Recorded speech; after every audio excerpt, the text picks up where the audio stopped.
అందరికీ నమస్కారం అండి. రామోజీరావు గారు ఎన్ని శిఖరాలు అధిరోహించారు, ఆయన అధిరోహించడమే కాకుండా ఆయనతో పాటు ఎంతమందిని చేతులు పట్టుకుని ముందుకు తీసుకెళ్లారు, పైకి తీసుకెళ్లారు, రాష్ట్ర ప్రజల కోసం ఎంత చేశారు అన్నది ఇప్పటివరకు నా ముందు మాట్లాడిన వక్తలందరూ చెప్పారు. ఆడియో వీడియో విజువల్లో కూడా చూసాం, తర్వాత కూడా ఇంకా చెప్పబోతారు. అంతకన్నా నేను ఎక్కువ చెప్పగలను అనుకోవట్లేదండి, అంత సాహసం చేయట్లేదు. ఒకటే అడుగుతున్నా అండి, అంత చేసిన రామోజీరావు గారికి మనం తిరిగి ఏం చేయగలం? 100% అండి.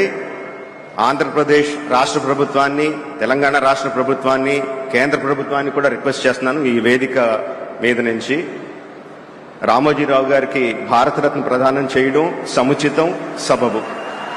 నమస్కారం అండి. Thank you.